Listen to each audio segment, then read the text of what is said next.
Geo headlines today 8 a.m. the 7th of November. اسرائیل کی غزہ کے 3 اسپتالوں پر بمباری. غزہ سٹی کے نصر میڈیکل کمپلیکس، القدس اسپتال اور بیت حانون میں کمال ادوان اسپتال پر حملوں میں متعدد فلسطینی شہید اور زخمی. غزہ پر اسرائیلی بمباری سے شہید فلسطینیوں کی تعداد 10,000 سے اوپر چلی گئی. مرنے والوں میں 4,000 سے زیادہ بچے، 2,600 خواتین شامل. مغربی کنارے میں بھی اسرائیل کے فضائی حملے اور کارروائیاں تیز.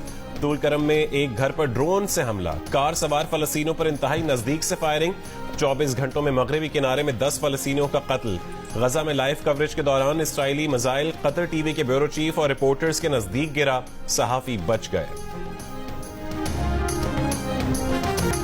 اقوام متحدہ کی سلامتی کونسل کا ایک اور اجلاس بے نتیجہ ختم. غزہ پر جنگ سے متعلق قرارداد منظور نہ ہو سکی.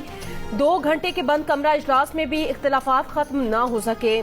امریکہ انسانی ہمدردی کی بنیاد پر وقفے کا مطالبہ کر رہا ہے، جبکہ کونسل کے دیگر اراکین انسانی بنیادوں پر جنگ بندی کا مطالبہ کر رہے ہیں تاکہ غزہ میں ضروری امداد کی فراہمی اور مزید ہلاکتوں کو روکا جا سکے. اقوام متحدہ میں فلسطینی نمائندے نے امریکہ کو سیز فائر معاہدے میں رکاوٹ قرار دے دیا.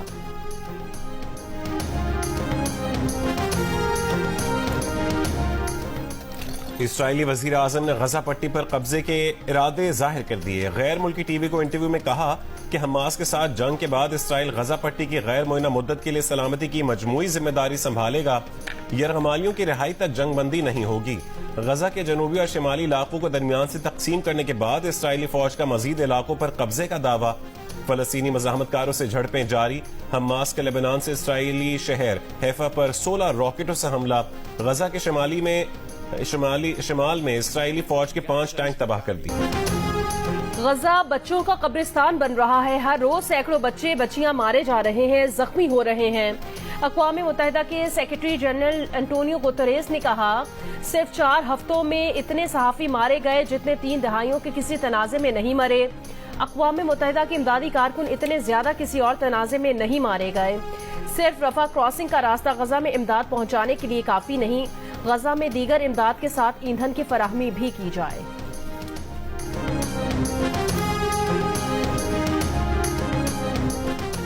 ڈیرہ اسماعیل خان کے قریب آئل گیس کمپنی پر دہشت گردوں کا حملے میں 2 پولیس اہلکار شہید، 3 زخمی ہو گئے. ایک اہلکار کی حالت تشویشناک.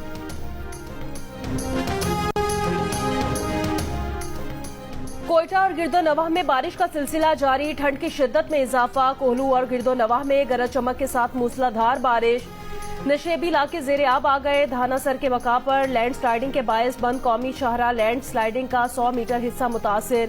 NHA حکام نے کہا یوب ڈیرہ اسماعیل خان شاہراہ کی بحالی میں 3 روز لگ سکتے ہیں. اسلام آباد جانے والی ٹریفک کو لورا لائی کے راستے بھجوایا جا رہا ہے.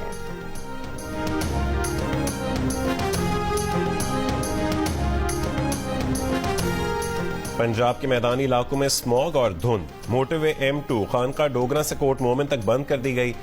دنیا کے آلودہ ترین شہروں میں لاہور پہلے اور کراچی تیسرے نمبر پر آ گیا.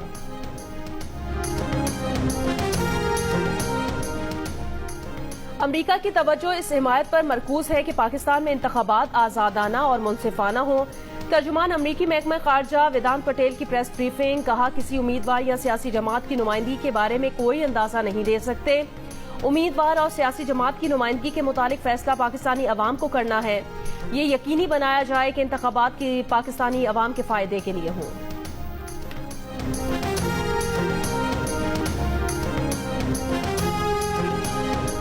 شہباز شریف کی دعوت پر MQM کا وفد آج نواز شریف سے ملاقات کرے گا. عام انتخابات اور نئی سیاسی صف بندی پر بات ہوگی.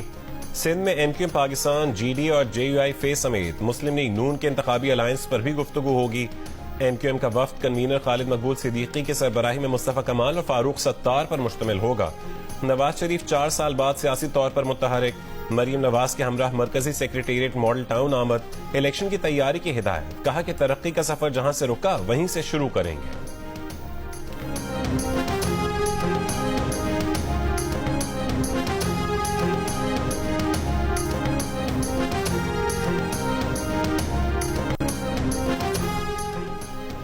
وزارت عظمیٰ کا امیدوار تو کوئی بھی شہری بن سکتا ہے، لیکن آخری فیصلہ عوام کریں گے.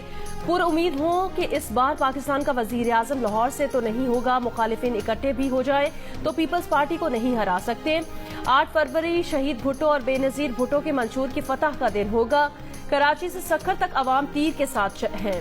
بلاول بھٹو زرداری کی کراچی کے گزری فٹ بال گراؤنڈ میں میڈیا سے گفتگو، کہا ہم جانتے ہیں دہشت گرد کون ہے اور ان کا مقابلہ کیسے کرنا ہے، ہم نیشنل ایکشن پلان پر عمل درآمد کریں گے، دہشت گردی کا مسئلہ حل کریں گے۔ صدر عارف الوی کے غیر آئینی اقدامات پر ان کا ٹرائل ہونا چاہیے۔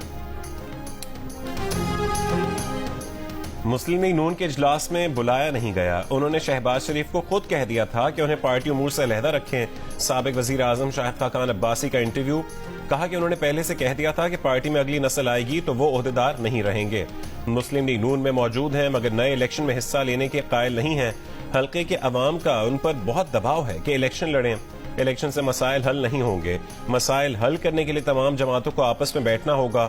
جو لوگ جیل میں ہیں چاہے انہیں مقبولیت حاصل ہے یا نہیں، انہیں سیاست کو ایک طرف رکھنا پڑے گا۔ سب جماعتوں کو موقع مل چکا ہے، کوئی کچھ نہیں کر سکا۔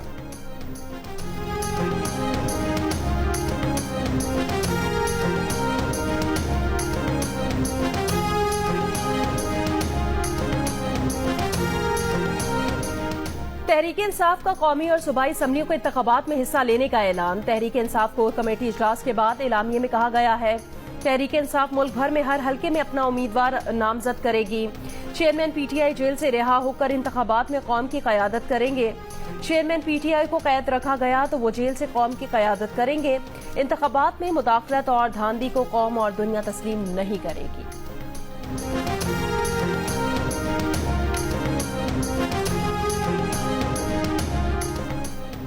ہمارے بھی کچھ ساتھی تلخ بات کر جاتے ہیں اور نون لیگ والے بھی۔ ماضی میں ہم ایک دوسرے پر بہت زیادہ کیچڑ اچھالتے رہے، اب اس سے نکلنا ہوگا۔ پیپلز پارٹی کے قمر زمان قائرہ کی پروگرام آج شاہ زیب خانزادہ کے ساتھ میں گفتگو۔ رانا ثناء اللہ نے کہا کہ پی ٹی آئی الیکشن میں حصہ لے لیکن وہ ٹولہ جو 9 مئی میں ملوث ہے اس کے خلاف قانونی کارروائی ہو۔ سندھ میں ہماری پوزیشن ابھی ایسی نہیں کہ ہر سیٹ پر امیدوار دے سکیں، اتحاد کرنا چاہیے۔ پی ٹی آئی رہنما علی محمد خان کا لیول پلینگ فیلڈ نہ ملنے کا شکوہ، کہا کہ صرف بلہ ہمارے پاس رہنے دیں، کھلاڑی چھکے چوکے ماریں گے۔ صدر عارف الوی سے اب بھی امید ہے۔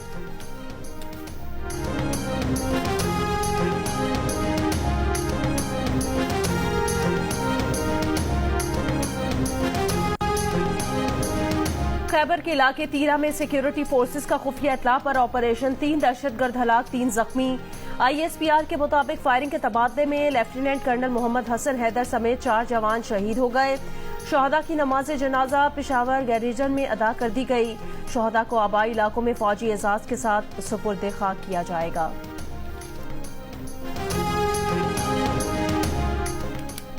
پشاور سے افغانستان کے لیے روانہ ہونے والے افغان باشندوں کے لیے نیک خواہشات کا اظہار۔ پولیس حکام نے رنگ روڈ پر تارکین کو گلدستے پیش کیے۔ محکمہ داخلہ کے مطابق پیر کو تورخم بارڈر سے 9297 غیر ملکی افراد وطن واپس گئے۔ تورخم بارڈر سے مجموعی طور پر اب تک 1,84,174 غیر قانونی غیر ملکی افغانستان واپس جا چکے ہیں۔